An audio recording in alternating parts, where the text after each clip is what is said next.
All right, folks, find your seats. I am your host, Adam, and sitting alongside me is the Walt Whitman of war. He is the Frodo to my Samwise. He's cooler than a polar bear's toenails. That's your other host, Chris. God damn it, that was smooth. That was smooth like the cold side of the pillow, my friend. That's what happens when you listen to Outkast while you work. All I'm thinking is the Frodo and Sam comment right now. I made a promise. A promise. You're going to get me there today, I think. I'm going to escort you to Mordor, and you're going to throw that ring in and teach me some shit. Teach us some shit. Our Mount Doom today is going to be a man. And this man, I'm so shocked. Like, I know you've heard of this guy and everything, but I can't wait to get into the nitty and gritty. And before we announce who it is, this is somebody who I have. You run into those people where you have a very conflicted sense of like where they fall on the moral scale, despite their like contributions to like society and everything like that. It's one of those things where just because someone is good at something doesn't make them a good person. Yeah, I think we see that a lot. We've seen that so fucking many times doing this. And this guy might be almost the inspiration for that. He's inspired a ton of like characters and real life people that we'll kind of get to. But the man in question that we're going to be talking about today is Mr. Howard Hughes. And Howard, man, he was complex is an understatement for this man. And hopefully over the course of maybe the next hour and a half, you're gonna walk away from this with. I'm gonna try to blow your fucking mind about this. I'm excited. I'm ready to be mind blown. If you guys are at home, get ready, strap in, get yourself a drink, do whatever you have to do. Let's get after it.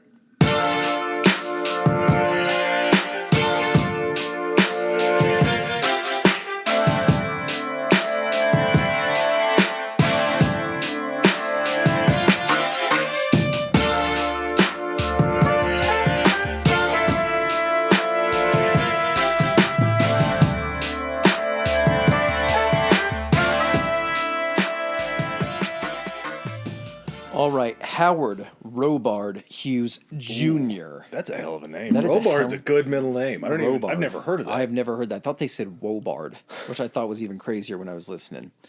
Not to, throw shade at anyone. Not a lot of Howard Hughes podcasts out there, so I'm pretty excited to be able to put one out. The other thing is, there's very much a traditional linear way that people talk about Howard Hughes, and I'm going to choose to do it a little bit differently. I'm going to break Howard Hughes up into like the different facets of Howard Hughes for you.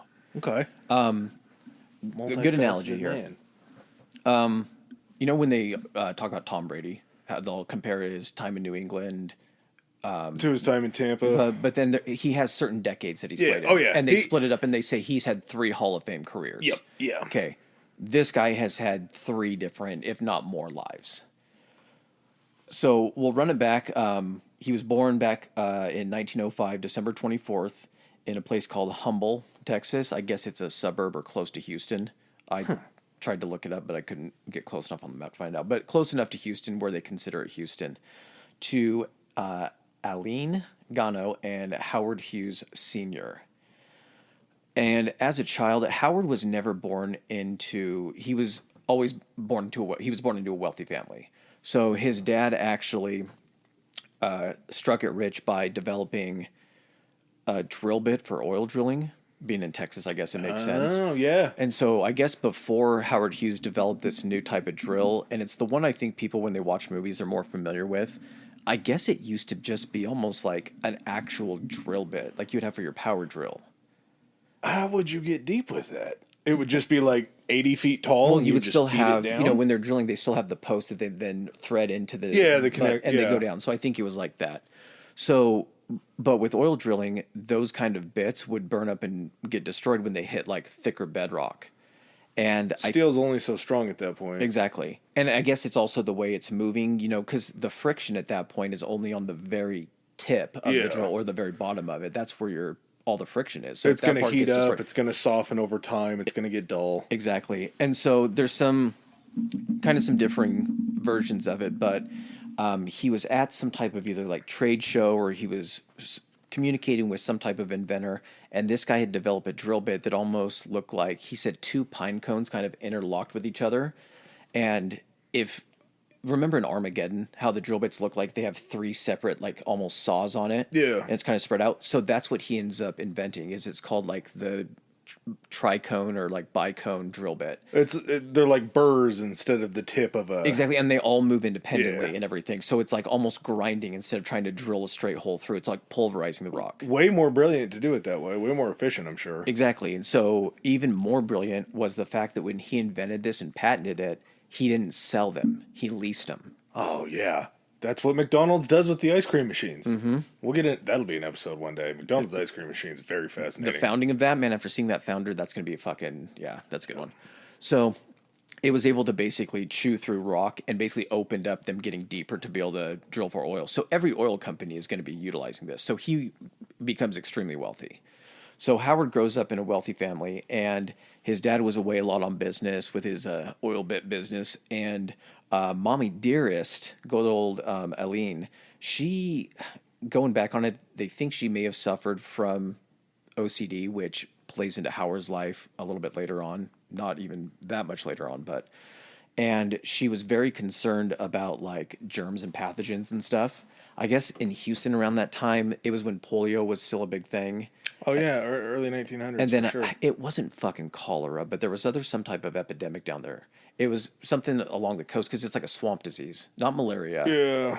It was something else, but it was down in Giardia, Houston, something like that. something like that. But it was going on down in Houston, and so she was like super hyper aware and was like very much so like passing this stuff down to like Howard Jr. And I'm just going to say Howard now because when we talk about his dad, I'm just going to say his dad. Just like the ritualizing stuff and making sure that everything is very clean, like sort of Almost- germaphobe before germaphobe. Exactly, like Howie Mandel, germaphobe type stuff. Like germs are everywhere. He was their only child, so I mean, she doted on him a lot. They have nothing but money. She's not working. Her full focus is on on Howard, him. and so it's like a very helicopter parent. She didn't really let him go out and do a whole lot because she was worried about him. He only had like maybe one or two friends. He went away to camp at one point. They were able to convince her to let him go away to camp. And this isn't camp in the sense of like, hey, you're going an hour. Like they sent him to camp in like northern Pennsylvania. Ooh. They're fucking rich. They can afford whatever. Yeah. Pennsylvania doesn't sound like a great summer camp, but... Well, she was so obsessed with Howard that she was basically like, they were in, her and her husband were in New York for a business meeting of his, and she's like, I got to go see him. Like, I need to go see him. Enough to where she took a train up there, and I think she just observed him. Didn't even let her know. Just was like, I need to make sure my baby's okay. Get eyes on him, yeah. Yeah, and so she put a lot of this onto him. Well, this kid is like a fucking prodigy. And at the age of 11, he builds Houston's first wireless radio transmitter. Like the cities? Yeah, the first one in Houston. He didn't build it for the city. He built the first gotcha. one in Houston, Yeah, which is even crazier because it's Houston. It's like a major city. You would metropolitan think. area. Yeah. I don't know in the 1900s, like the early 1900s, how big it was, but it's still... Ooh, this is going to sound bad. Austin's the capital of Texas, yes? Yeah. Okay, so not Houston. But Austin isn't that far from Houston. Yeah. So, I mean, it's still... And Houston's a port city, so if anything, that's going to develop True. faster than Austin. I didn't think about that coming Yeah. up through the Gulf. That Yeah. would definitely be it before they turned into, NASA and Yeah. a few other things. So, age 12, he builds a motorized bike. He basically straps a motor to his bicycle using parts from his father, a steam engine that his father had. Hell yeah. And he charges neighborhood kids 5 cents each to ride this thing. So he's already like at age 12, entrepreneurial mindset is already kicking in there. Well, he saw that his dad leased these bits to people, so I'm sure that was part But of like at age 12, you build a bike with a steam engine. Why aren't you just riding the fuck out of that? I never let another kid get on it for a Yeah, while. so he was industrious. He was looking to make Yeah. money. Not only did he figure out the leasing system, but he knew that money was... He seems kind of like the person that as soon as he would get it built, he'd be like, okay, I did it. I'm bored with it. Like Yeah, someone else move do on to something. the I'm moving next on to the thing. next shit. So age 14, he takes his first flying lessons. So, I mean, he's wasting no time. And in school, he was, when it came to like any type of like engineering related type subjects, mathematics, engineering, things like that, very, very talented. He excelled at it, but he was just pretty much uninterested in pretty much everything else, like reading and all that kind of shit. He knew how to read, but Yeah, it just wasn't no, something where he was. So he got the reputation of kind of a not really a model student and not really like a great student, just because he was only interested in things that he was good at. Interesting, yeah. Yeah, which is probably a major issue with school systems nowadays. That like you're not allowing enough focus on the things that people are. You're not cultivating what they're actually interested in. You're forcing them to be so broad that it pulls. Not everyone's going to excel in everything. When I was in grade school, we had the gifted and talented program, and somehow I ended up there.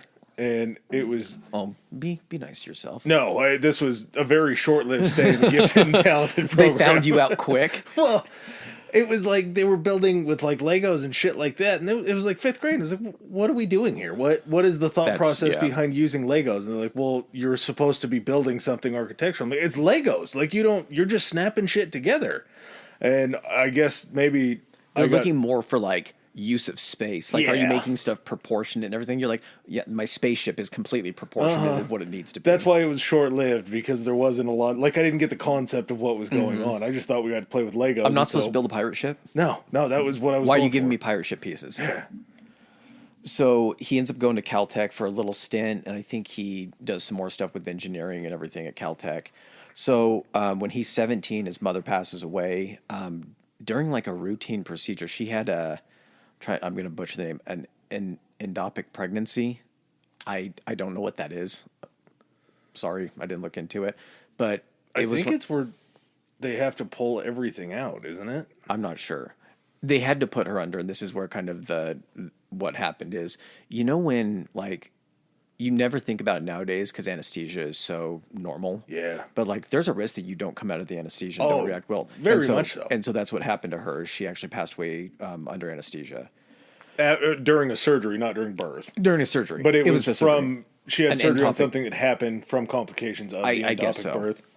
Gotcha. And so of course that hits him really heavy. I mean, how's it not? He lost his mother, especially with him and his mother's relationship and how close they were and everything. He was essentially like a single parent, single child, because his for the dad most was part. off doing shit. Yeah. So at that point, I think Howard Sr. kind of takes a little bit more interest in him. And at some point he takes him to Los Angeles because that was where there were some of his business with like the oil drip billing and all that kind of shit. So he kind of gets a taste of California and kind of that area. And then when he's 19, Howard Sr. passes away. Jesus. So 2 years after 2 his years mom? apart. Damn. So at that point, Were they old when they had him? I don't think they were really that old. He dies because he has a fucking heart attack mid-meeting, in the middle of like a meeting. No way. Like clutches it, like the full-on like dramatic reenactment of clutching his chest during a meeting and has a fucking heart attack. Wow. So I guess in Texas at that time, you weren't an adult till you were 21. And Probably not a bad idea. basically he was a ward of like other family members. Well, other family members were after, and at this point it was called Hughes Tool Company is what it was. So they were kind of after his money from that, trying to keep him as like a ward. And so he went and got emancipated, and he had control, I think, of like 75% of Hughes Tools. And then through some other means, I think he bought out family members because they knew that they didn't have controlling interest in it. So why keep it? Yeah. They were getting paid. Take the money. So he's running Hughes Tools at like 19 years old. So there were 3 things that he said he wanted to be great at in his life, or wanted to be. One of them was the greatest golfer, which he ended up becoming like a great golfer, like a solid par golfer, so scratch golfer. He played it for the most part throughout his life until some injuries that we'll get to forced him to stop playing. He wanted to be the greatest pilot, and then he wanted to be the greatest movie producer. So first thing he does, he's like, I'm going to start checking shit off this list. I'm already golfing. I'm already pretty good at that. And so before he takes off for Hollywood, he somehow gets set up and arranged. They feel like he needs to be married. And so his family somehow, like his aunt, arranges him to get married to this woman named Ella Rice. I don't know how shit works. He's a back then. rich dude about to go to California, and he's gonna get married in Humble, Texas. He's just being told what to do. I don't know. Oh, buddy, you own a major company. You walk away from that Well, deal. You go find yourself a hot blonde this on is the not beach. this marriage is not going to be a traditional marriage Okay. by any stretch. So who he marries is Ella Rice, and she was actually like the great grandniece of the founder of Rice University. So they moved to LA together, and he moves there to become a filmmaker. And through, I think his first movie, he's approached by this guy. I can't remember what his name is. He's an actor. And he's like, Howard, I need like $40,000 to do this movie. I want to star in it. And the movie was called Swell Hogan. So Howard produces it or funds it. The movie gets made, and during screenings, this thing is such dog shit that they try to salvage it by editing, and even after all that stuff, it is so bad that Howard just eats the cost and has the movie destroyed. So there's no fucking evidence of it. So that's why it wasn't setting out to be the greatest producer ever. He doesn't, but the thing is they said that every failure he had, he took away something from it. So this was basically an entire lesson in what not to do as a producer. So his next go round, he already had a leg up. He already had a leg up. And he's in Hollywood. And he's in Hollywood. So he uses the money from Hughes Tools to buy this place called RKO Studios. And they normally put out like 30 movies a year. And as soon as he got there, he shut down the studios for 6 months and did an entire investigation on everybody who worked for the studio to make sure that all of their like political leanings and affiliations weren't skewed toward any type of communism.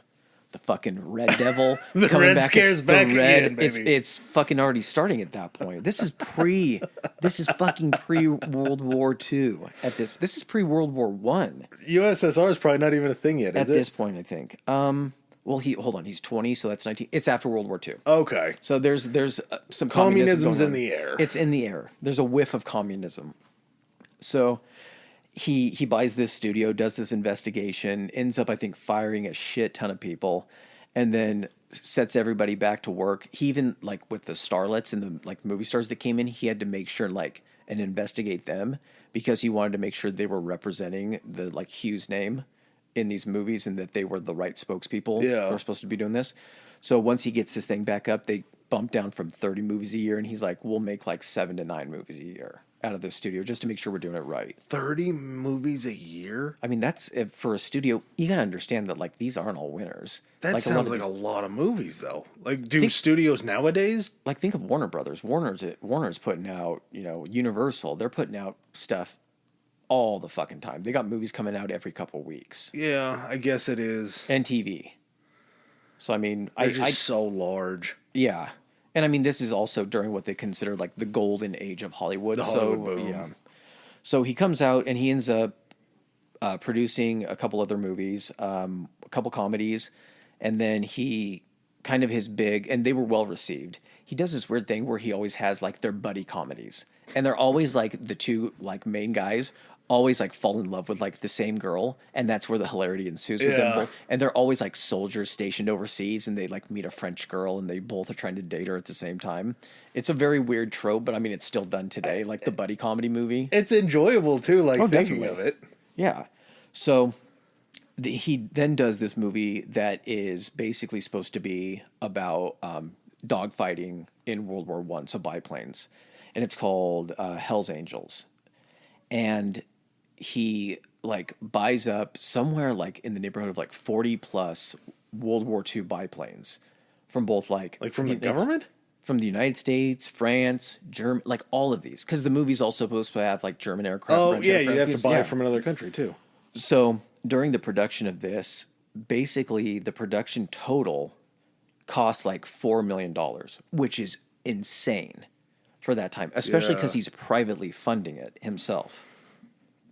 Yeah, I mean, he's probably making a little bit off of the other movies. Nowhere near this, though. Yeah. I mean, it's more about like the reputation and like the accolades, I guess, more than the money. So with Hell's Angels, because it's so elaborate, imagine you're having to film like planes in the air, biplanes, dogfighting with each other, all this kind of stuff. So they would fly in with like a larger plane and have cameras attached to it, and then like be filming all this kind of stuff. Big cameras too, huh? Oh yeah, like mounted to the plane. Was it about the 303rd Bombardment Group? It must be if you're looking at it. Well, I sort of reverse engineered something that I was going to ask about, but figured you probably wouldn't know. Hell's Angels Biker Gang. Yeah. Is named after the 303rd Bombardment Squadron. World War II. Never mind. Not World War One. who's to say that that didn't get carried over Hell's Angels, and they adapted that name in World War II based on that movie? That could be, yeah, okay. I mean, if you're going to create, and there's a movie already about planes, and you're a fighter squadron in World War II, and someone liked that movie, you're like, why don't we call ourselves the Hells Angels? So in a weird way, Howard Hughes could have named one of the largest biker gangs to ever be in existence. It's very logic to get to. I think there's logical steps to get to that point. So he's actually piloting one of the planes at this time, and this is where Howard has his first crash. So he tries to do a stunt where he goes into like a tailspin or a dive or something like that, and doesn't pull up in time and basically crashes. And I think he ends up doing something. He breaks his jaw or something like that, or his cheekbone during the crash, which, I mean, at that point, it's literally you sitting in like a leather seat. There's no safety. So he's lucky enough to walk away from this. Exactly. So the movie gets made. And it's getting ready to be screened. And they're getting it all edited and everything like that. And around this time, I got to find the movie. I think it was called The Jazz Singer. I can't believe I forgot to write this down. In the time that they're editing, another movie comes out and it has sound. So now it's not just moving pictures now. Audiences want sound. He has to go back and he reshoots the fucking movie for sound. And it costs him like another like 1.5, and that's what brings it up to the 4 million. He basically has to film the movie twice and do all that shit. This is where you're going to start seeing some of the OCD and the mental and behavioral stuff kick in. Yeah. So because, if you're looking up at a clear blue sky and you're filming planes and they're all flying around the same speed, you have no gauge of how quick these planes are moving. So he's watching these edits and he's like, everything looks like it's moving so fucking slow.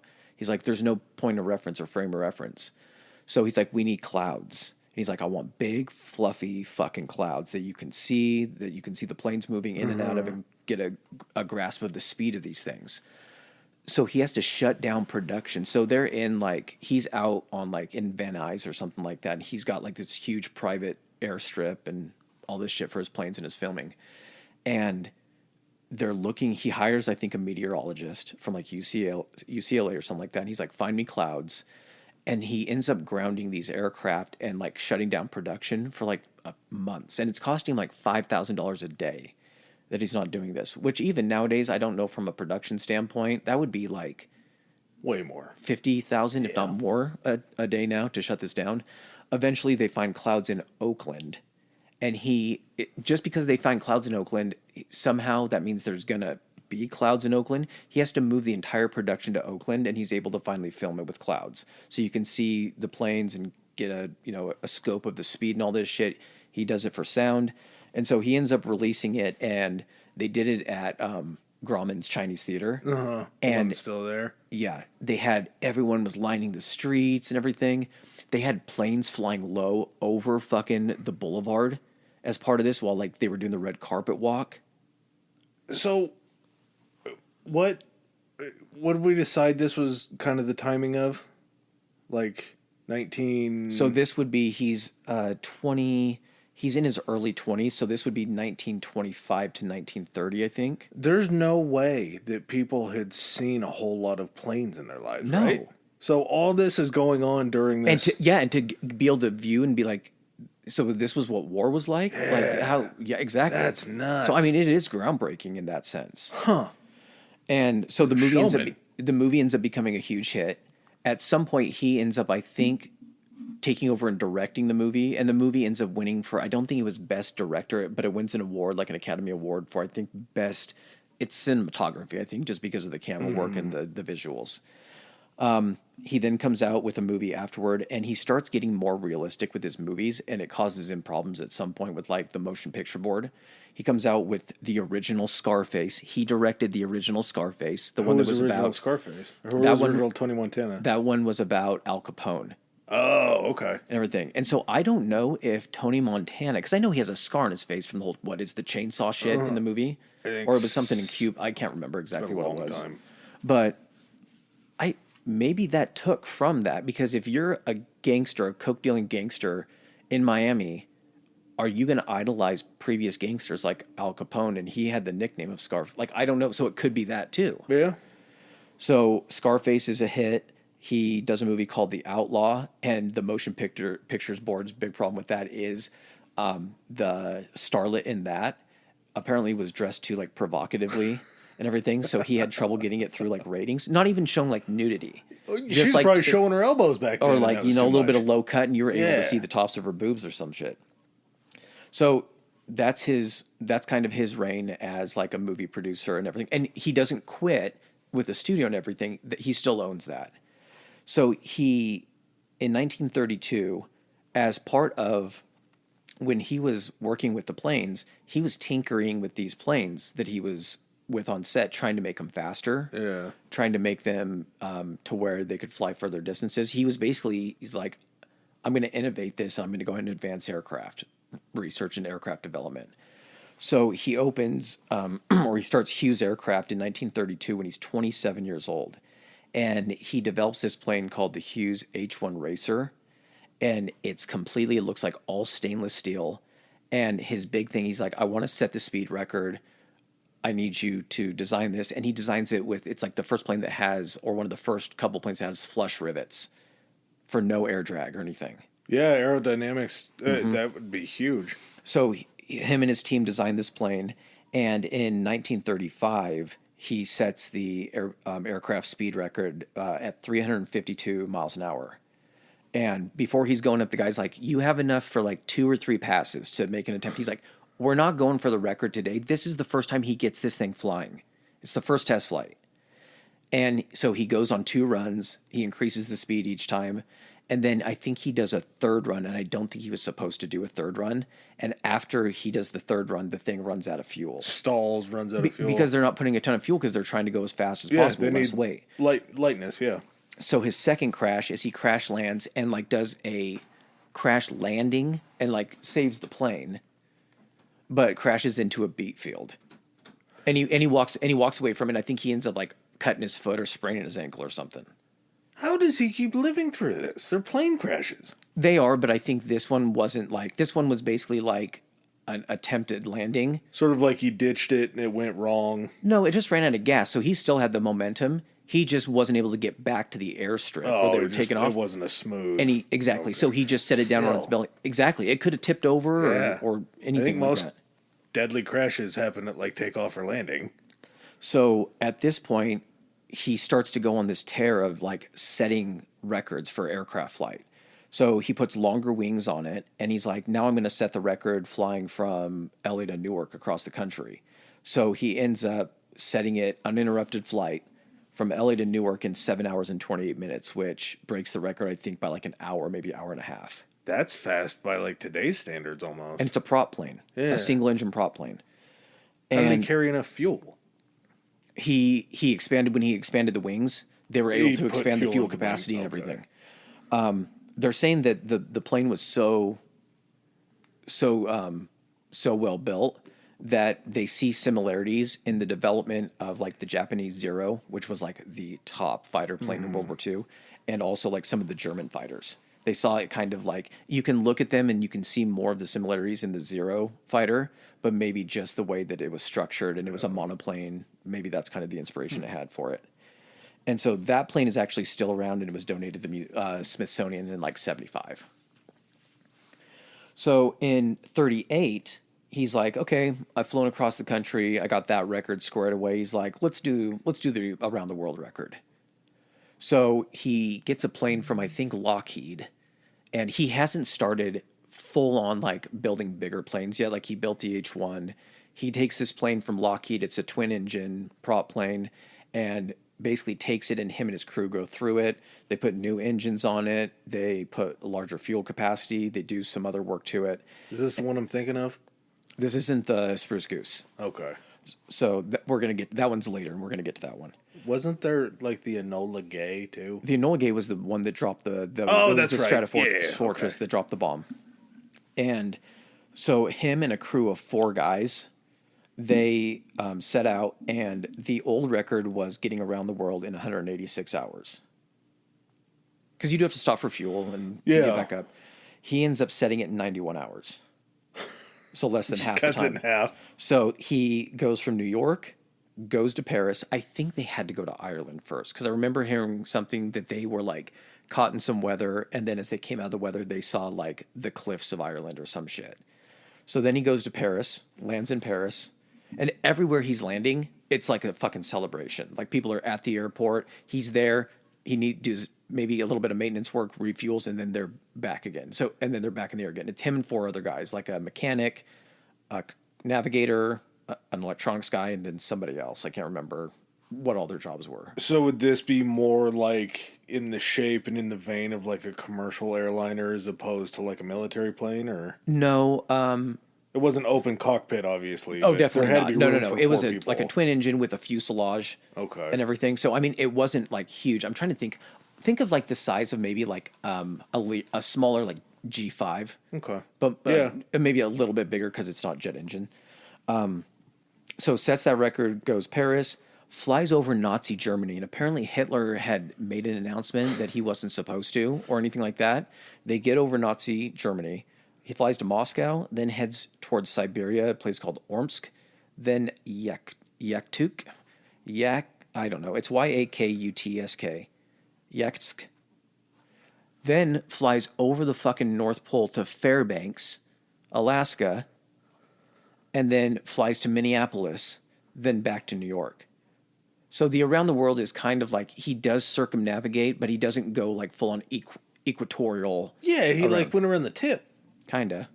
It still counts, man. Yeah, obviously. It's almost probably the same type of deal that the person that said it for 186. They did a similar thing. Okay. That's why it counted. He can't be like, I just fucking shaved it and went around the North Pole and then came right back. I put a crown on the world. Exactly. As soon as I saw the North Pole, I just fucking banked hard around it and then came back. Like one of those fucking Red Bull like air race Fighter things. pilot. Yeah.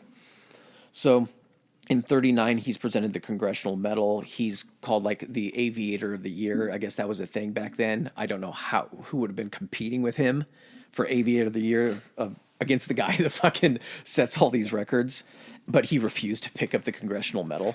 Probably like him and Charles Lindbergh, and that's it. Pretty much. So He refused to pick up the medal? yeah, it ends up getting sent to him later after another incident. And so at this point, World War II is kind of gearing up, so the government's starting to assign contracts. Yeah. He's already pretty wealthy at this point. And so he has connections in Congress and everything, so he's able to put some pressure and be like, I should get a couple of those contracts. So they give him a few contracts. One of them is for a spy plane, and then another one is because everything for World War II is having to go across the Atlantic, and you got wolf packs of U-boats and everything sinking all these ships. And so the Army is like, we need to find a way to get like soldiers and equipment over the ocean where there's no risk of these things getting hit by U-boats. So they give him a contract to develop basically an insanely large like flying boat, like troop transport that can carry tanks, soldiers, jeeps, all that kind of stuff. So that's what ends up being the H-4, the Hercules. And then all of his critics, they call it the Spruce Goose. And the reason they call it that is because with war rationing, aluminum and all that kind of stuff wasn't available because they were using all of that on the already approved manufactured planes that they were putting Lockheed, into production. the big And places. it's not just Howard getting these contracts. There was a point that he made, and I'm not saying that the movie is entirely true, the Aviator movie, but he does state some facts and they make sense. I'm not going to state the numbers are completely accurate, but I think he's awarded $50 million for both the development of the spy plane and for the Hercules, the H-4, which seems like a lot. But I think during the war, he comes out and he says there was something around the neighborhood of $400 to $500 million allocated to different, it's not, what am I trying to say? Aircraft manufacturers or military aircraft, like Lockheed. The military Boeing, industrial complex. pretty much, that are awarded to all of these different companies. You get 1% of the pie. Yeah, because I think that's one thing that people don't realize is that not everything that they see was like the first try or the only try that these companies made. Yeah. They're going through and developing all of these different versions of planes, and some of them just don't fucking work worth dick. And millions of dollars are wasted on the development of these things that never even see the light of day. They might have 2 or 3 different changes on Yeah. it, but it's entirely, in the end, it's just one that you choose. One Exactly. model. Yep. It's the one that performs the best, and So the Hercules, because there was rationing for materials, they couldn't get aluminum. So they actually built most of it out of birch. And this thing is fucking... Yes. It's made of... That's why all his like critics and detractors called it the Spruce Goose. It wasn't made out of spruce, because it rhymes. I don't know if what rhymes with birch. They probably Bird seems like it was right there. There you go. Birds can be cool. If you say goose, you're just like, that's kind of a lame bird. A goose is a very awkward looking They animal. are, but they're mean as fuck too. So this thing is fucking enormous. And this actually becomes like an obsession of his, developing these things. Or this plane. It's so big, it's got 8 engines, 4 on each wing. It's got a 319-foot wingspan.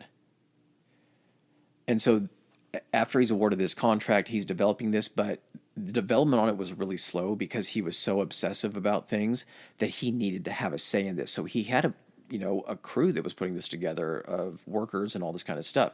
He had guys that were aircraft designers that knew this stuff.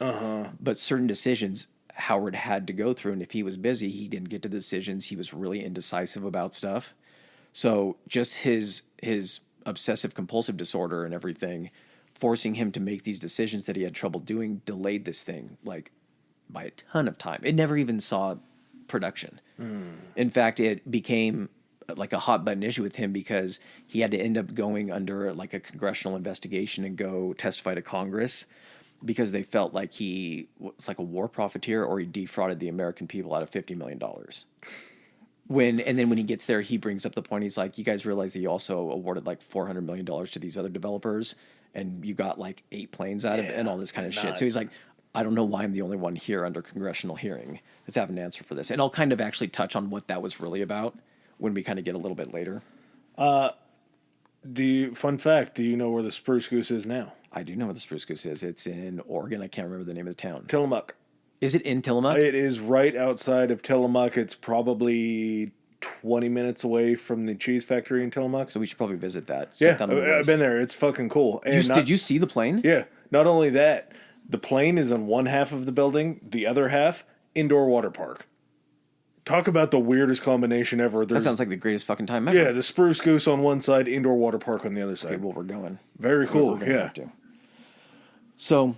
Oh, and we got to go to the cheese factory, obviously. Well, that goes without saying. You can't go that far and not do cheese. So, kind of getting back to 39, he's getting that entrepreneurial itch again. He wants to, make his mark on American aircraft or worldwide aviation. He, in 39, starts buying up shares of TWA. And I think TWA at that point stood for Transcontinental... TW. No, something airlines. Yeah, TWA? Yeah, it was Transcontinental. Oh, one word, Transcontinental. And I don't know what the W was. It ends up being made into Trans. He changes it to Trans World after he has plans for them to fly international. Expand. Apparently at that point, the only international carrier was Pan Am. And that comes into play big when he takes over TWA. So he ends up starts buying up shares kind of quietly. He's not doing it publicly. And by 44, he owns 78% of stock in TWA. So he's the decision maker. He's the tastemaker. And he never has an official position with TWA, but he's basically the manager and running the entire thing. So he's setting up TWA to challenge Pan Am, not only from intercontinental standpoint, because I guess TWA had the best routes in the United States, and then Pan Am was more worldwide. Yeah, they probably focused on international shit. So he starts getting plans to turn TWA into a worldwide carrier. He gets set up with Lockheed to buy these brand new planes called the Constellation, and it's like a 50 or 60 passenger seat plane. They used to have sleeping berths. So you know how like big planes now, like going overseas, have the big comfy chairs and everything. They used to have literally dedicated like sleeping berth seats. See, I can believe that because you see pictures of airplanes like back in the day, and the shit looked comfortable. They had like tables in front of them, and they're serving them like full meals. You and had so much room, but just now they ripping darts. Oh yeah, ripping cigs left just and right. sitting in the. But that was, I'm sure, what it came down to was eventually they're like, hey, we need to make this more profitable. Well, if they know they're having to, even if you're flying a 7-hour flight like you did from LA to Newark, you're wanting to sleep, especially if it's a red eye or something. And if you're planning for international, you're adding more time. So of course you're going to need to have that. But now they fucking have planes. I don't think it's in America yet. I think it's over in China maybe, where you actually don't sit or stand. You just like lean into the seat. You're like, it's like a 0. It's like a gaming. Like it's like I'm sitting right now. It's like a comfy chair and it's got the pod that goes around. There's those, but the fact that they're packing so many people into some airplanes now, like you don't even get a seat. You get like a slant place to just lean against. So they're trying to be more economical with room to where it's not even like you taking up knee room. Now Yeah. you're almost like on the gravitron. You're just held up almost upright Exactly. Yeah. by the force. You're of at the a plane. 45 instead of a 90, so you don't go out as far. So he ends up these constellations that I think Lockheed is making. He ends up buying like the first 40 of them off the line. And I guess the advantage that gives you is no one else can buy those planes until they're manufactured because they don't have 40 of them ready. Yeah, no, They're it's getting going to them as take soon as time for everybody else to So get he's like, them. I think that gives us a 2-year jump or something like that on Pan Am from getting these planes. So he's going to use these essentially to be the workhorse of like the international flights and everything. I think you have to go from New York to somewhere in Greenland or Iceland. I'm trying to think what it would be. And then from there you would go over to like England or Ireland or something, and then you could go to Paris. You still couldn't do a full flight across.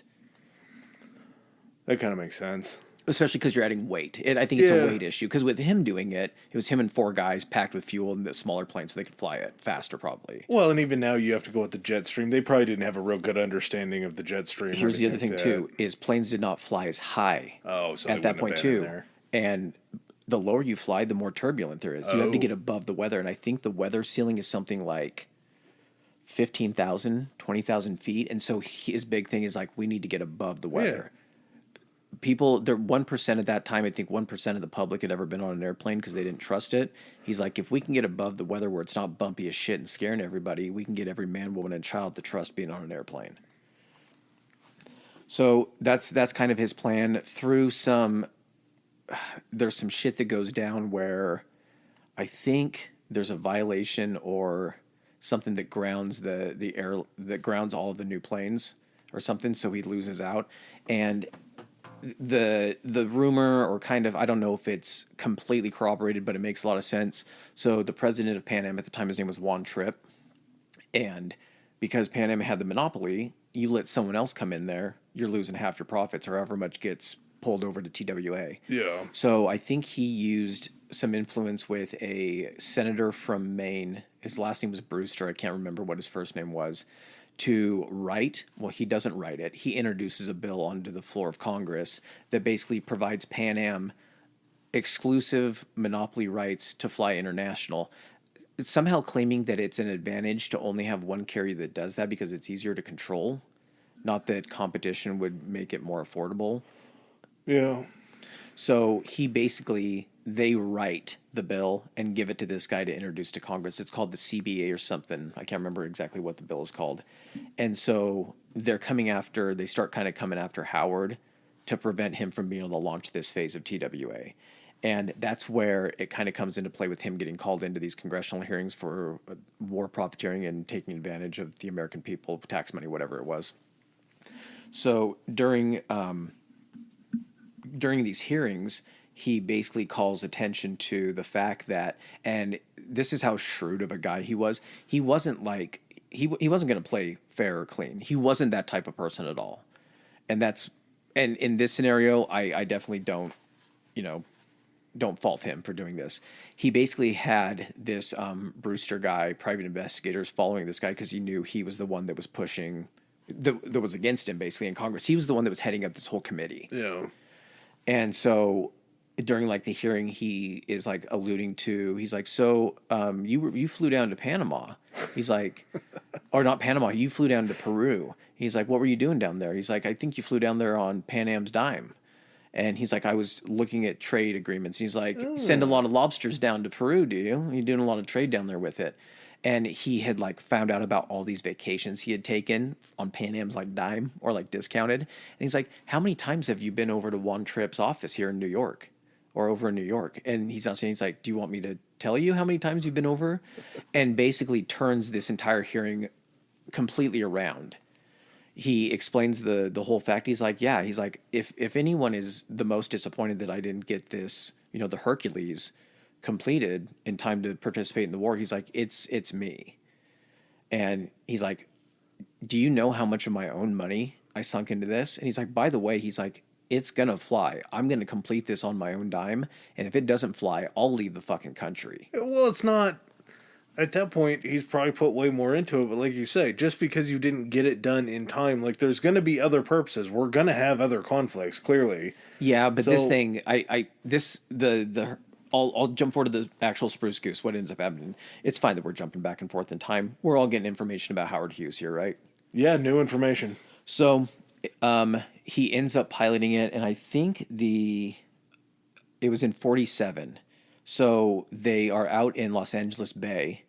They have to transport the plane, which means having it in just the fuselage, which is enormous. It's almost as big as the wingspan in length. And then the wings all transport it and then assemble it basically to where it's floating in the water and assembling it. It's so big. It can't like be transported any other way. So How did they just transport it by boat?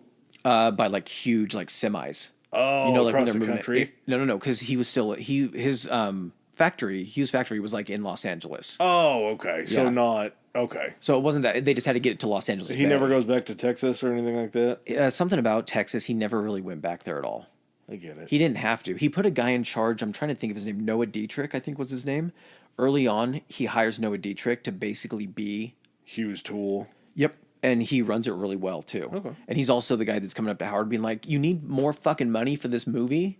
He's like, pull more money out of the tool company. He's like, find the money. He's like, no, I don't know what to tell you. Find the fucking money.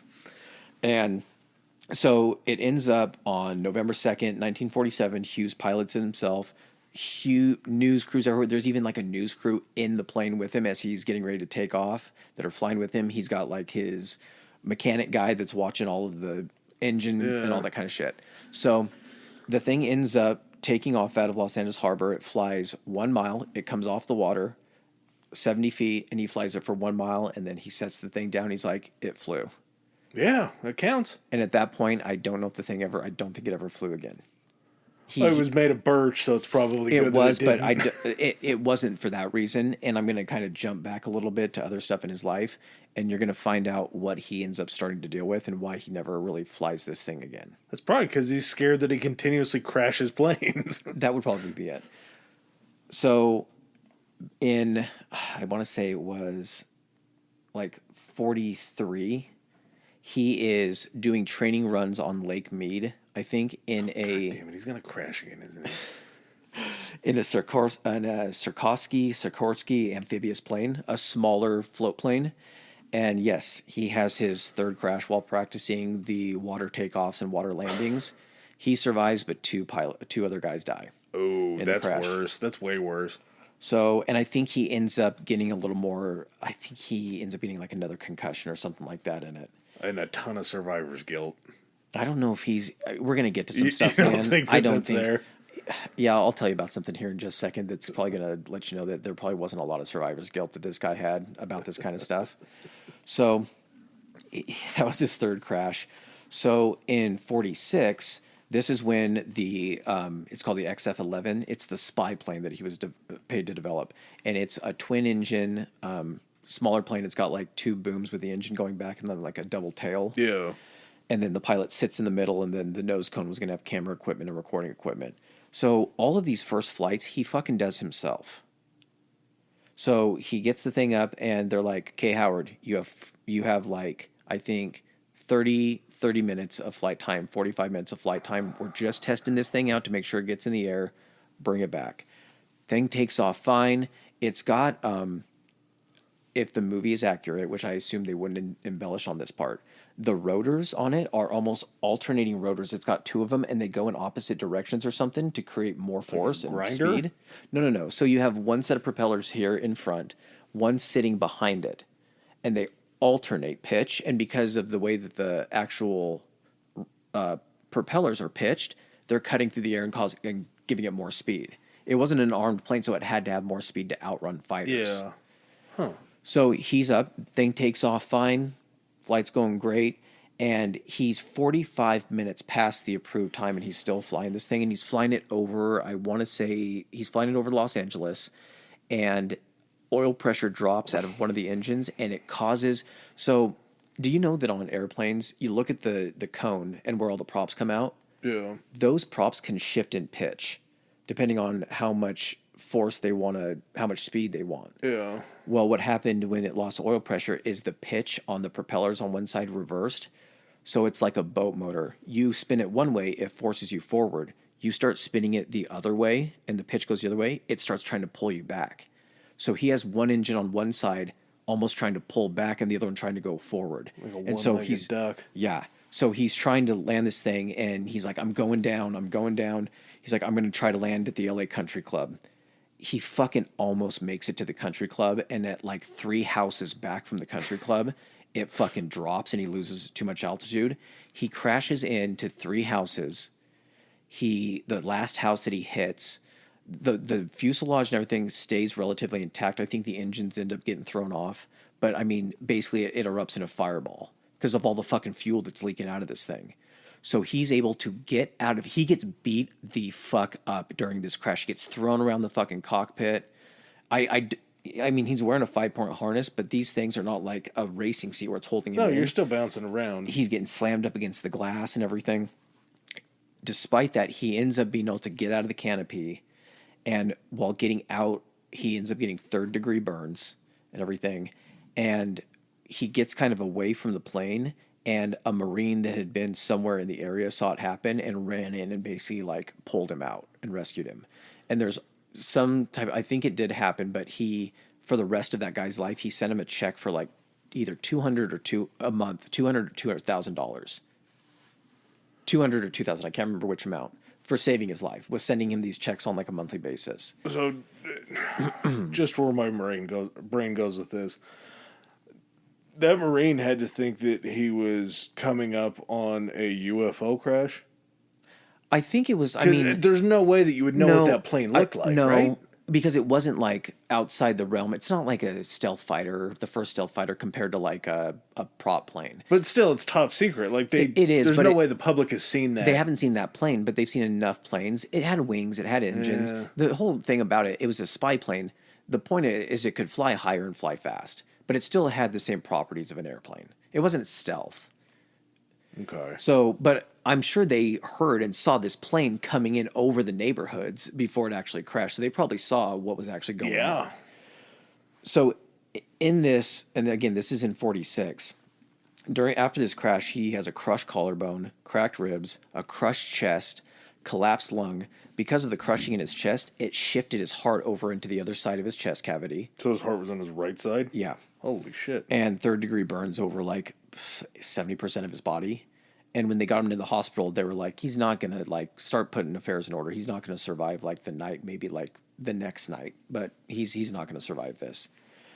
They called his recovery miraculous. He did end up getting hooked on opiates and codeine because of it. Yeah. You have to understand too, Reconstruction during that time, 1940s, I mean, they're just being like, well, we can try to reset some stuff, but your body's going to have to kind of heal on its own. So any injury that your body doesn't heal to where you're then in constant pain, I can completely see why you would get hooked on codeine and opiates. Yeah, they were doing the literal game Operation was probably based on him, with them trying to just figure out what were they, like, if he's in that critical condition at that point where they think he's not going to survive, they're not going to operate on him to try to do anything. They're going to have to try to let some stuff settle before they're able to do anything. Swelling and just anything to be trying to repair the collapsed lungs so he can fucking breathe and all that shit. Well, that's could be another reason why they didn't think he was going to survive very long, because when they kept putting the stethoscope on the left side, they're like, no heartbeat. Yeah, no shit. You're going to need to look at his chart, like shift that over like 4 or 5 inches. So while he's in there too, because of the burns on his body being so uncomfortable, hospital beds at this point, I think literally were just a flat bed and maybe the back could go up a little bit. He has his team of engineers design a hospital bed that's able to be like pneumatic and electrical that can shift in all positions. It kind of is a precursor and could possibly be the like prototype for what hospital beds are known as today. He never used it though. It got designed and I think he was out of the hospital by the time or something like that. I'd use that shit at home. And then if you ever look at pictures of him, he was always clean shaven prior to this, and then he starts having a mustache after this. And it was to hide like a scar that a big scar that he'd received in it. So this is his fourth crash. And I mean, he's been lucky to survive all of them up to this point. But I mean, at this point, the next one, especially because of his addiction that he has now for opiates and codeine, the weakened position of his body. He had to walk with a cane, of course, for the rest of his life. He was never the same like after this. No. How could you be? Yeah. And so, despite this, the whole Spruce Goose thing and everything takes place after this. Oh, wow. Of his first flight for the Spruce Goose takes place after this. So And you can kind of see where after that, he still flew, I think, himself and everything, but I think his days of kind of piloting prototype aircraft and that kind of stuff were done. I can't blame any prototype aircraft, though, because every time you said that he crashed, basically, it was a situation where they're like, bro, you have so much fuel, you can go for so long. Don't go past that time. And every single time he's like, okay, whatever. As a character study and most of the other podcasts I listen to, this is one thing that like I wish they would have just kind of sat and focused on. That one of the things I wanted to talk to you about is just as like a character study on this guy. Yeah, he contributed all this stuff. He was at one point after he was forced to sell his shares in TWA due to, I'm going to list off I have a whole page dedicated to the mental shit. And that's where I'm like really interested in it. After the mental shit goes down with him, and like his reclusiveness kind of kicks into high gear, it basically is forced to sell all of his shares of TWA, and he ends up making, I want to say $550+ million off the sale of his shares, which at that point I think that officially, because at one point he was the richest man either in America or the world. He's got more money than God at that point. That's crazy. Oh yeah, definitely. That is so much money back then. Oh yeah, and so if he wasn't before, that definitely makes him the richest man in either the United States or the world at one point, I think.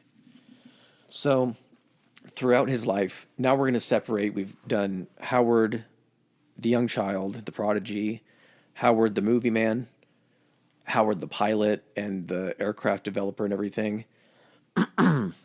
During all this time, he is dealing with like this severe... When you're rich enough, you're called eccentric, right? The only difference between crazy and eccentric is the size of your bank account, I think. Could be. Well, when I tell you about some of this stuff, you tell me if someone that didn't have an insane amount of wealth wouldn't be immediately committed to a mental institution. So some of the examples of like his severe OCD, and I feel like that term isn't the right term. That's what they call it, is severe OCD, and I've never experienced that myself, so I don't know. I guess that could be a completely debilitating medical condition that you have. So, and it's an umbrella for so many other things too, as definitely. far as within that, whether it's yeah, rituals, anything like that you do. OCD could be, it's kind of a spectrum. It can be small things. It can be having to touch a light switch a certain way, Yeah. or it can force you to basically never leave a room because you can't figure out the right way to leave or some shit like that. Something's going wrong. So there's some thought that like obsessive compulsive disorder can also be like a genetic predisposition. So it's an argument between like, is it nature or nurture? Was it biologically taken from his mother, and they maybe say quite possibly his father, but he had like an OCD for like business and shit? Or is it behavioral because of what his mother and how she treated him the entire time growing up, by giving him this almost fear of like the outside world and germs and dangers that while they are there, they're just something we deal with every day, and they're not really something people give a second thought about. I also think too, nature versus nurture in that situation, like nurture isn't just what you're predisposed to from them, it's the ritualizing that you see going on in your childhood too. So it's not just you can be genetically predisposed to it. Especially if you're so isolated like that, where that's all he's seeing. That's basically like his normal. version of the world. Exactly, that's normal. That's just standard operating procedure for how people act. And in a sense, I mean, he was in the real world, clearly, from what he did, but he was never like a 9-to-5 guy. He was always on the upper crust, so he never got to see what it was like. He lived in the real world, but his world was at an elevated point to where, aside from plane crashes, I don't know if there were ever repercussions. So, and before I get into the mental stuff, going back and saying your whole thing about survivor's guilt. Yeah. So I might get the time wrong, I want to say 53. He ends up striking a man with his car and killing a pedestrian. It's not funny, but it's... And he was drinking at the time. There were some reports he was drinking. After everything was said and done, the toxicology and all that kind of stuff, they determined that he had one drink, so it wasn't. And that previous eyewitnesses, when it first happened, stated that the guy was standing like in a zone where cars pick up people, where it's not supposed to be traffic going through it. It somehow changes throughout the course of this investigation to where these people come back and say, actually, I think he did step out in front. And Howard could do nothing. And the girl in the car with him was like, yeah, he couldn't do anything. He tried to stop. That guy jumped in front of his car. Then Howard was like, sure, that's what happened. They're like, okay, I guess you couldn't do anything. Your case dismissed. So it went from like a Caitlyn Jenner situation to like plausible that you just couldn't do anything. Yeah, then what is his fault? It was the guy's fault. They made it into the guy who was struck. It was his fault for stepping out in front of Howard Hughes' vehicle. It's his fault for being dressed that way. Exactly. It was his fault. He was asking for it. So, along with kind of the severe OCD, he had, like you were saying, it's patterns. So this is what he always ate: a New York strip, medium rare, dinner salad, side of peas. And he only ate the small peas. He would separate them out and only eat the small ones. I was with you until we hit the size of the peas. That's too far. But that's it. And like just for dinner or like every meal? Probably not every meal. Just for dinner. Okay. He would only eat eggs cooked by a specific person who was his personal cook. And this was from an early age, like after he was emancipated and everything. Like as soon as he started knowing, like, because this comes from information from Noah Dietrich, who kind of wrote a like biography on him. I'll take that whenever you get a chance. He was obsessed with trivial details when he was on movie sets, acting as a producer. So much so to the point where it got to how he became a director is he was on a movie set telling the director what to do. And one director, I think it was the second one on that movie that came in, finally got fed up and was like, if you want it fucking done, why don't you do it yourself? And he quit. Oh, yeah. And then Howard was like, okay, I'll just fucking do it myself. So kind of going back to Hell's Angels, that whole thing, it was not only just, it needs to be for sound and all this kind of stuff. It was so many different details. The clouds, they had to show the speed. I want to say there was something about, what was it? There had to be certain stuff in the background that couldn't be visible, like just super trivial stuff. He had unpredictable mood swings where it would just like shit would just come out of nowhere, like on movie sets and everything, and then throughout his life. When he was 53 in 1958, and that would have been 58 would have been, I'm pretty sure that's after the X-11 crash. Yeah, because the X-11 was in 46. So 12 years later. Yeah, so he finds he's like, I want to watch a movie. He's like, can someone find a screening room like at a studio near my house? He's like, I feel like watching a movie. So in 58, he goes into a screening room, watches a movie. Then he's like, I'm going to spend another day in here. I'm having a good time. I'm going to watch another movie. So 2 days turns into 3, turns into 4, turns into 4 months. It becomes 4 months. Adam, he does not leave the screening room. Okay, now the piss jar makes more sense. He only eats during the entire 4 months. All he eats is chicken, chocolate bars, and milk. He spends his time in there with Kleenex boxes. At this point, his OCD has become so bad that he's taking, every time he has to touch something, he pulls out a bunch of Kleenex and has to have Kleenex between him and touching stuff. He has rules, and he's stacking these Kleenex boxes up and everything. He's got hundreds of them. He has a policy that people are not to look at him when they come in to drop off his food and to take the piss jars that I'm guessing they've got to be either just designated piss jars or the milk bottles. Oh, he's just refilling them. Okay, and I want to talk to you about this too. Do you think he's shitting in these too? Or where do you think he's shitting? Because I could not find any information about where he shits. But he never left the room. So let's hash this out. Do you think he's trying to drop? He's eating chicken, chocolate bars, and milk. What is it? First of all, what are these shits like? Not good. No. Not pleasant. And I mean, a milk jug, the golf ball size opening in old school milk jugs, glass ones. He didn't. I don't think he used. So do we think there's a bucket, and he's just shitting in this bucket? Yeah, and he's rich enough to where it doesn't really matter how many times that happens. Like somebody's going to come in and get it when they drop off his chicken, Exactly. milk, and so this chocolate. leads back to my point. Someone that does not have the financial capabilities that he has, someone does this, their next stop, first they're getting fitted for a straitjacket, and then their next stop is the mental hospital. Yeah, I mean, he also sits naked in the chair watching the movies at this time. He's also doing this naked. That's immaterial. That's when you're in that situation, you can be buck. He didn't bathe the entire time. Didn't shave. Nothing. So it's interesting. I'm not saying that it's like a justification, but to me, like when I hear somebody do something like that that's so extreme, my mind kind of starts almost reverse engineering it to see like where that would go as far as what would cause that kind of a triggering event. And it really is like if he had some sort of a connection. He had a connection to movies clearly because he made them, right? Crazy fucking thing, man. So like when you're sick or when you don't feel good, you put on, a natural thing is to put on a movie you've seen, one of your favorite movies. It takes your mind off of it. You know it's predictable. You know what's going to happen. It's comforting.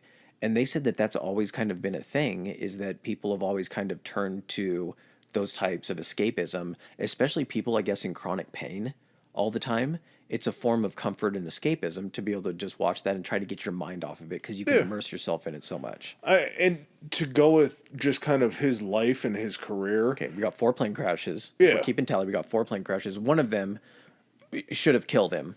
I think all of them probably should have. All of them had a high likelihood to kill him, of course.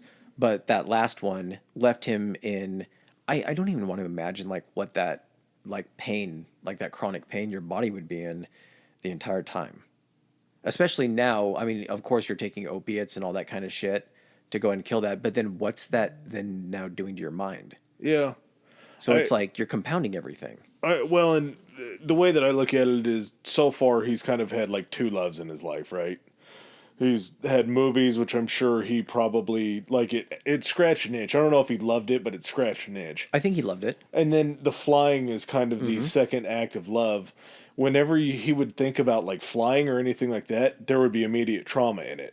For him to lock himself in a movie theater and be by himself, like, at his base level. There's no germs in here except my own, which is crazy that someone that's so obsessed with germs and contamination is cool with pissing and shitting. They say there's this weird thing with germaphobes, though, is it's not the germs off of your own self. It's not the germs that you produce. It's all of the exterior threats. I could see that. Yeah, I mean, you're not worried about yourself. If you have to drink piss, you're going to drink your own or someone else's. Yeah, you're always going to go with your own product. I would, your own brand. Yeah. So I see that making sense to me is like movies were something that he was good at and he really loved. So to be able to immerse himself in these movies, these pictures, these things that he was good at and like really enjoyed, as opposed to the other side of his life of flying and knowing that fucking almost every time he flied, it felt like it ended really poorly. Yeah, or the last time that he did it. Well, I mean, it just traumatized him so bad the last time. Exactly. Every time you go up there, you're wondering if something's going to happen. It basically has spoiled something that you love so much. It's this weird confliction about like, I love doing this, but it's going to kill me. Yeah, I think it's going to fucking kill me. And so he was just kind of trying to, I assume, and this is all just the ramblings of a guy who thinks about the human mind. I like this though. I like the aspect of it because you don't know anything about him, so you have no preconceived notions. So you're able to hear the information about him, and even it might be a quick judgment, but you're able to come to a natural conclusion about him and be like, this is someone that sounds like I think with genius and madness, I think they're 2 sides of the same coin. Fine line. And I think that if you have a certain level of genius for something, I think the madness is almost its shadow, and at some point like the shadow is going to get longer than dusk. Your shadow is so long and it's going to outweigh the genius, or you're not going to be able to keep tabs on it, especially if you've been through all this trauma. You've got these fucking mental issues. Not only that, now you're under the influence of drugs almost all the time. The good shit too. Like he had this thing when he was in the theater. too, where if someone was handing him something in a bag, they had to hold it out at a 45-degree angle so he was able to reach into the bag without touching any of the bag to grab what was out of it. Like, it's just crazy stuff like that. And, like, almost like as a character study or like a human study on him, it's so weird that, like, there's such extreme sides to this. Like, the madness is equal to the genius. But, like, He's wildly fascinating. I would say that his madness, I mean, that's kind of tough though too, because it's like on a scale. It's sort of what you said. Like, madness, I feel like far outweighs the genius just because it is so intense and so extreme. And he did do amazing things, clearly. Maybe part of the aircraft thing was a bit of madness, though. Yeah. If he was so mad about going faster and flying farther and doing all this, you have to probably have a bit of crazy to like, even the genius is influenced by crazy because you have to, these are crazy ideas. You have to either have a deal with death or be so far out of your mind just to think that that's just not going to happen. Like, you're just invincible. So do you think that, like, someone who grows up in an environment where they have all the options available for them, there's never a no. When you grow up in wealth, I think it's very hard to hear no.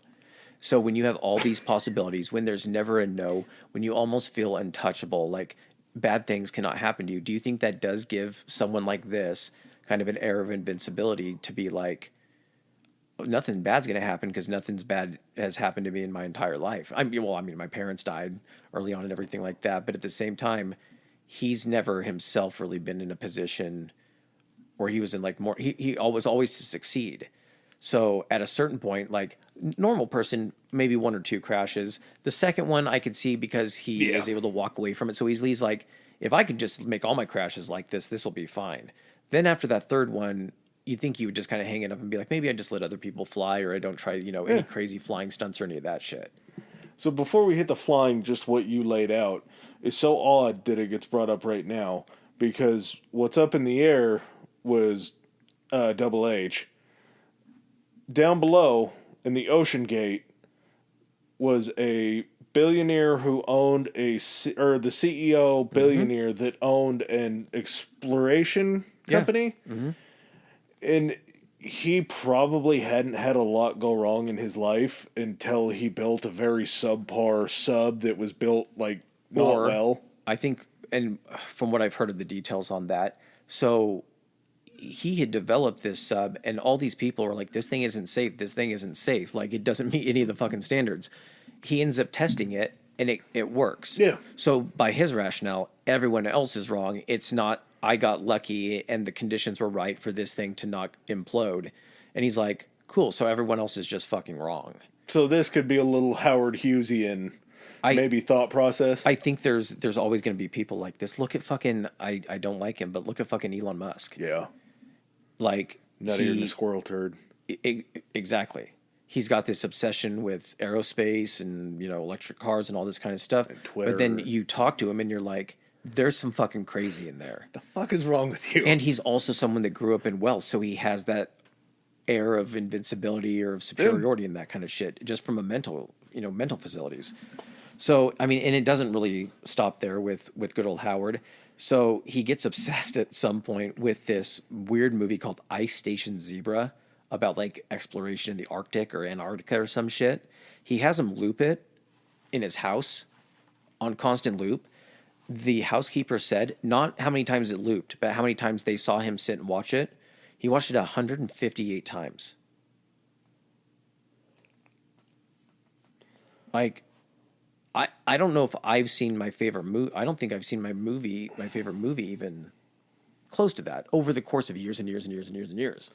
Yeah, this just touches something weird for me because, I mean, at night I go to sleep usually by TV, and I would probably say that I've seen episodes of Always Sunny like 100 times just because it's not a full like episode.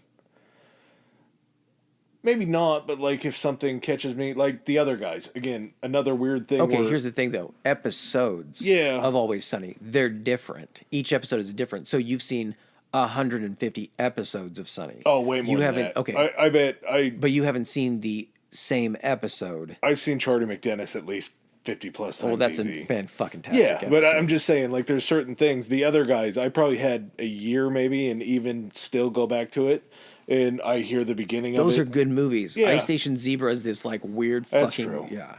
And there is, but I think there is something like this similar comfort that maybe that gave him, that like listening to something before bed or something like that, like the rhythm that you get. It's got to be the same thing, but since he was a little bit different with his OCD, like it just kicked everything like that Yeah. into hyperdrive. And I mean some other stuff that might have contributed. Did you know that there's this thing called neurosyphilis? Huh? How do you get that? Neurosyphilis. Oh, explain to me neurosyphilis, and I got a question about the man's love life, because this is I have important. an entire section on that because okay, you're good. gonna. I was gonna segue into when you said his loves were, and I was gonna actually say yes, I do believe those were his loves, but this guy got a fucking round. Okay. So neurosyphilis, which this is how he caught syphilis. If you get syphilis and it goes uncured or untreated, which at that point I don't think they had a cure for it, the treatments for syphilis were, oh my god, what were they? It was before penicillin, I think. They didn't use penicillin. It was mercury and something else that they did in injections. That makes you fucking crazy. You're not even allowed to touch mercury now because it'll fucking poison you and make you crazy. And not just So injected into your when veins. syphilis gets to an advanced stage, it can affect you neurologically and it causes an infection of the central nervous system. And he got syphilis because he liked to hook up with the ladies. All right. So I'm going to get to his love life in just a second. I want to close out because he has a Vegas stint. Yeah. Okay. Oh. Yes. Okay. Now we're getting different. Okay. I saw this guy in a different light before you said At that he some got point, around dude, in Vegas. after he left the he came after that 4 months in that screening room. He came out and he's like, "All right, I'm good now. Let's get back to business." And he was just like tried to get back to like living normal life. It was just a manic depressionary Yeah, and then- episode that lasted 4 months. And then he went and got like a hotel room in downtown Los Angeles. He rented out the suite, and then he had a room for his wife. He got married. He was married again. I'll get into that in a second. He had another room for girlfriends, and he lived like that for a while. He then moves, and I think he kept moving around to different hotels because if you don't have a residence, apparently there's some type of like tax break or tax thing that you don't have to pay taxes. I think it's like California. pilots now. You can only be in a certain area for so long. But they didn't have that back then. So as long as he was moving around, he didn't have a residence in a set state. So he would move around to all these hotels and shit. He went to the Desert Inn in 1966, and apparently he had a problem with the owner of the Desert Inn, and so he fucking bought the Desert Inn in 1967. Okay. So we talked about that in the Las Vegas episode. I think we did. I completely forgot about Howard Hughes from then. I think I saw Yeah. something similar or something Because the small. Desert Inn was one that was One of like mob the run. first, yeah. So he turns the entire 8th floor into like the Hughes Operation Center for running like the aircraft and all that kind of stuff, and then turns the entire 9th floor of the Desert Inn into his personal residence. Yeah. So he's just living in fucking Vegas. Not only that, he starts buying up other casinos. He buys one casino called, I want to say, the Silver Slipper, because its neon light was shining into his bedroom. And he bought the fucking casino so he could take the neon light down. This was at the same time that they were also still doing like testing for like this was right pre-Cold War, but they were ramping up and designing bigger and bigger fucking nuclear bombs and shit. Yeah. So they were testing them outside Vegas. A fucking germaphobe and fucking particulates and radiation. He was so fucking like scared of this shit that he was trying to bribe Congress to stop this shit. He was trying to dig up dirt on congressmen to use against them, to have them pass a bill to stop it. And at one point he offered $1 million to both Nixon and I can't remember who was before Nixon. Eisenhower at some point. Yeah. And $1 million to them if they would stop testing that close to Vegas in Nevada. So, I mean, this just kind of goes to say, like, what kind of person this was. Is I don't think he ever ran into a problem that he think couldn't be solved in one way or another by either his intellect or by money. When he's just like, I'm just going to try to bribe the fucking president. I think it's solved by 100% intellect. Okay, Because if you have money, that's kind of secondary to what's going on. Because then you reach the point where like you're just smart enough to know that you've reached the end of those means. So you're just like, okay, well, I'll just lean back on the money. Like it's an intelligent move. It's always to be worked. Like, yeah, I have It's all always this worked. money. I'm going That's to the a well. smart move. Yeah. So getting to another one of our episodes, this is going to tie a whole bunch of shit into stuff we never thought. So he is staying next to a lake in Nicaragua in December of 72 when like a 4.5 or 5 earthquake hits. And I think it damages like the hotel. And so for a few days, he's staying out in this huge tent in front of the hotel. And then he's like, well, I'm going to go back to the States. The next night, he stays at the Royal Palace, who is currently under the occupation of the Somosas. Okay. So prior to this is the dictator reign, or not dictator, but royal family-ish Prior to reign the before the Sandinistas and the Sandinistas. Contras. Oh, Yes. Okay. So this just fucking ties back into Iran-Contra and some of the stuff we talked about for that. The royal family was like, we were very honored to like host Mr. Hughes and everything, and then he ends up flying to like for Miami like the next day. So before I get to the end of Howard's life, my friend, the love, or not even the loves of his life. Sorry, we pee I just first? put relationships and put it in quotes because that's all they really were for him, and I don't know if even relationships is the right word. Now, Transactions. Transactions of the at some flesh. point, yes, there were a lot of those. Can we So- pee before we get into it? Yeah. Okay. Yeah. Bathroom break. All right. While we take a break from class and take care of some business, you can also take care of some business. If you don't follow us on Instagram or Twitter already, our Instagram handle is Historically High Pod. That's Historically High POD. And our Twitter is Historically High. That's Historically HI. All right. And back to our show. All right. Bladder's empty. Take your seats. All right. Where to begin with Howard's relationships? Okay. So we're going to talk about the marriages first. Knock those out. So we talked about how he's married to Ella Rice. They were divorced after 4 years. So she went back to Houston like in 1929 and filed for divorce. He married a woman named Jean Peters in 57. So we have a big gap right there. I think it's, what's that, a 28-year gap? And he had a prior romance with her back in 47. They broke up. Apparently while they were together, he had guys that would stalk her and follow her around. That continued after they'd broken up during that spell. It was so bad, in fact. So she was an actress. That's going to be a common theme here. And like there was even an instance in which she was filming with one of these co-stars.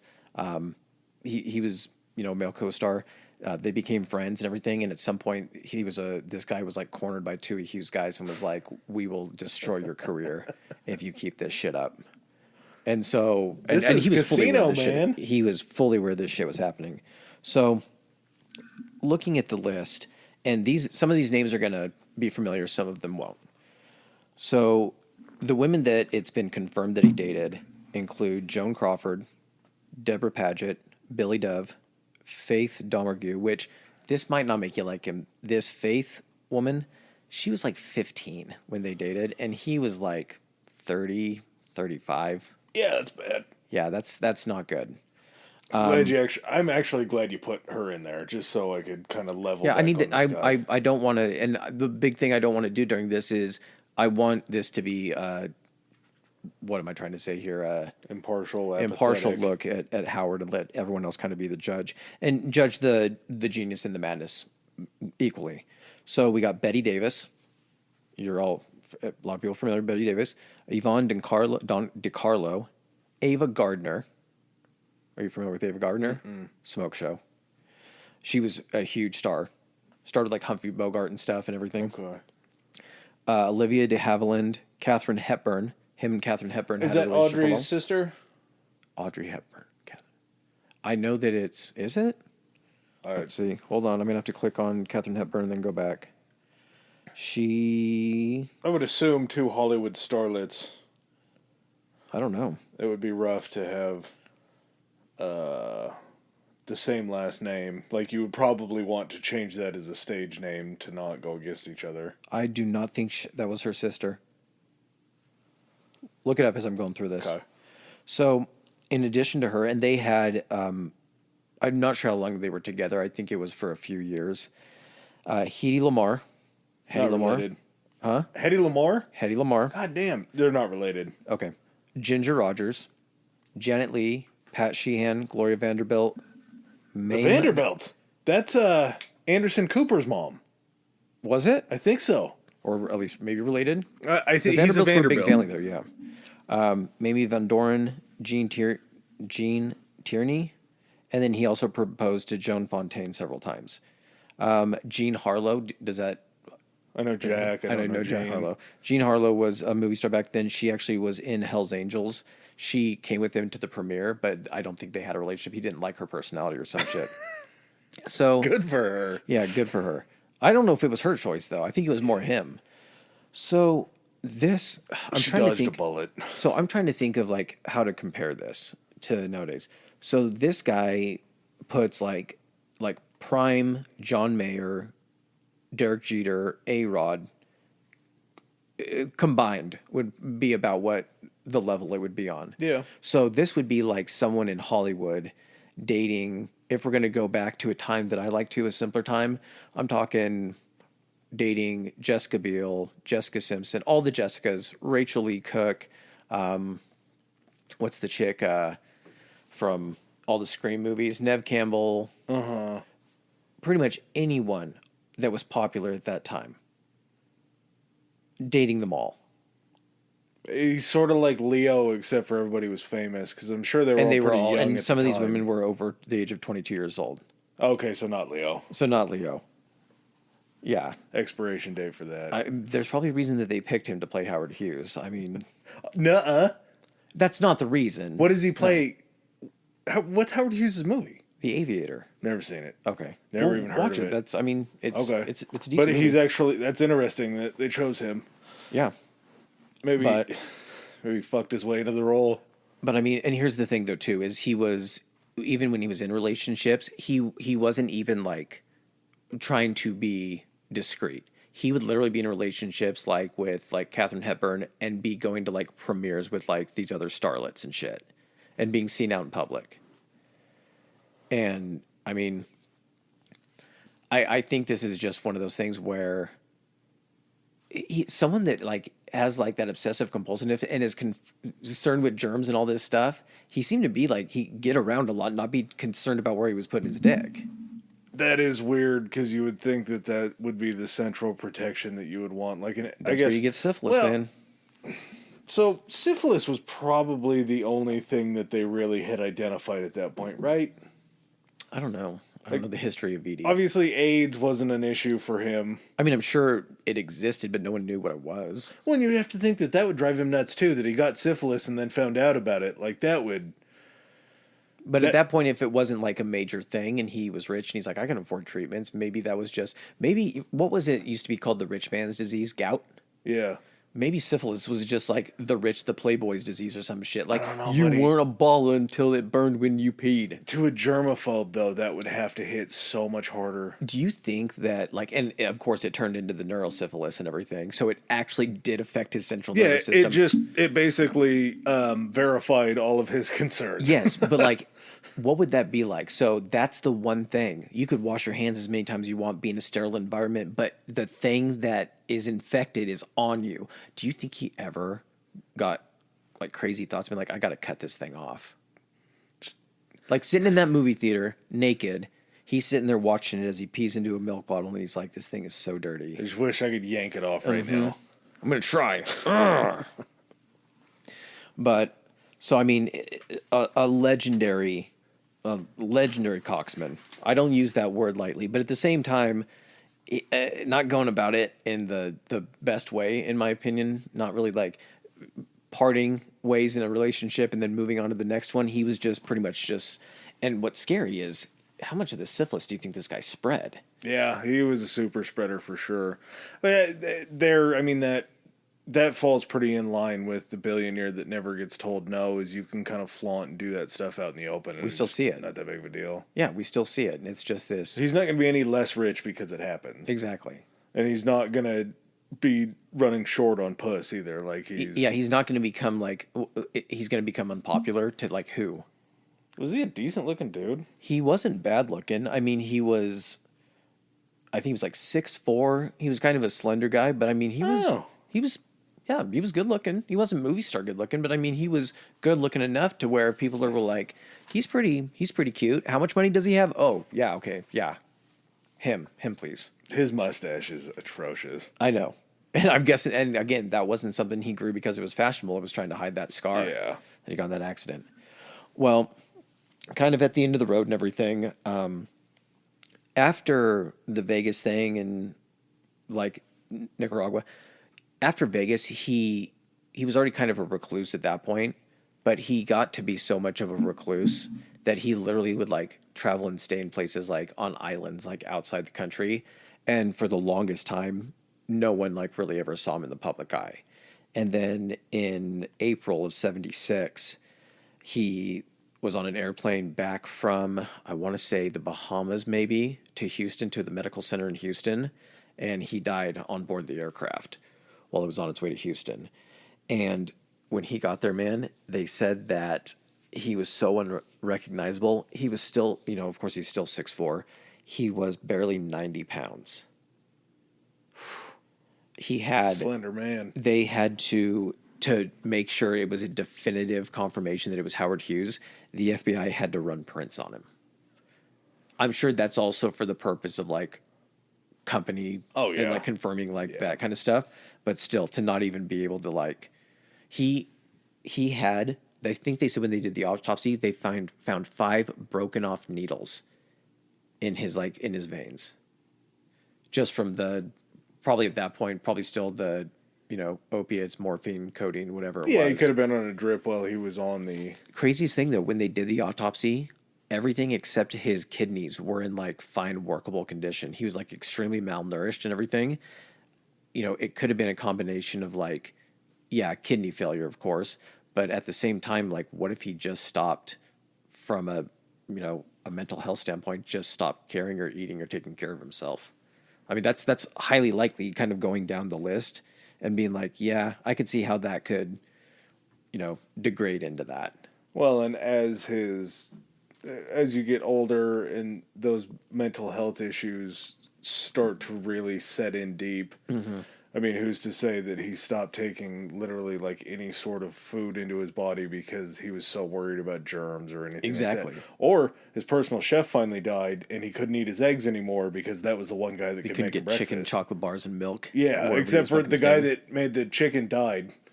And Milton Hershey wasn't going to be his chocolate bar of choice. That's true. So, yeah, all around interesting cat. I feel like this is like, I don't know. And maybe I'm wrong for saying this because there were like, he had three body count probably. I mean, was it his fault when the plane crashed and the other 2 guys died? He was piloting. Okay, so I'll say yeah. He's got three bodies under his belt. Most responsibility, I will say, will fall on the pilot during a crash. Yeah. So besides those 3, which can't overlook those, I mean, they're deaths, so that automatically. During Hell's Angels, I think 2 or 3 stunt pilots died. Yeah, that's, I assume, business, but I think it was collateral. Yeah, for him. It was just something that was bound to happen, I guess.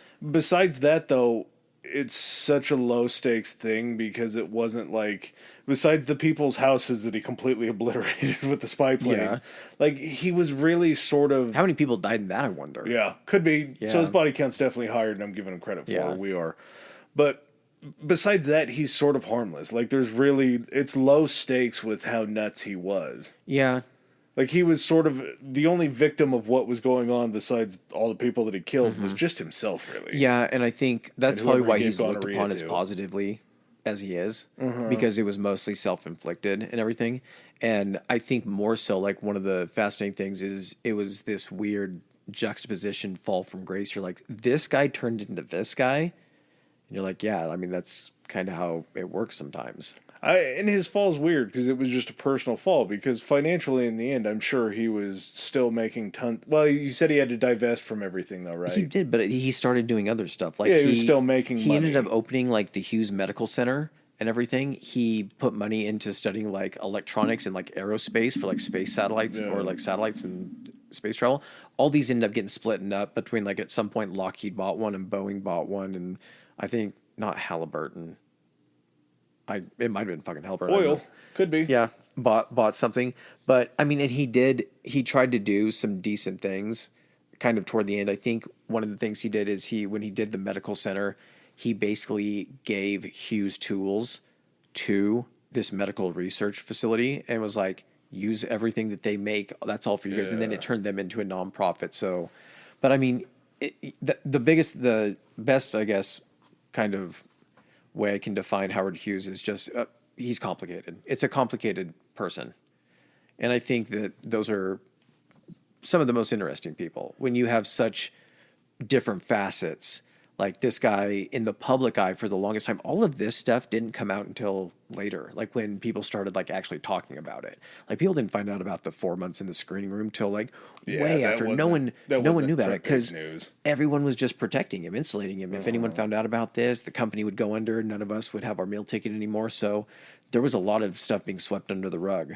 But and that's to say, what did we not know? If this is the stuff that came out, I'm guessing maybe some of it is still not known. Yeah, I mean, to me, I don't really look at him with any. Obviously, he had value. He did some great things. He did some real bad things. I think he's been called like the father of American aviation, which I mean, I think it's a fitting role. Yeah, I would say definitely. But other than that, like looking at him, he's just, for me, just hearing everything that you told me about him, it's just kind of like, huh.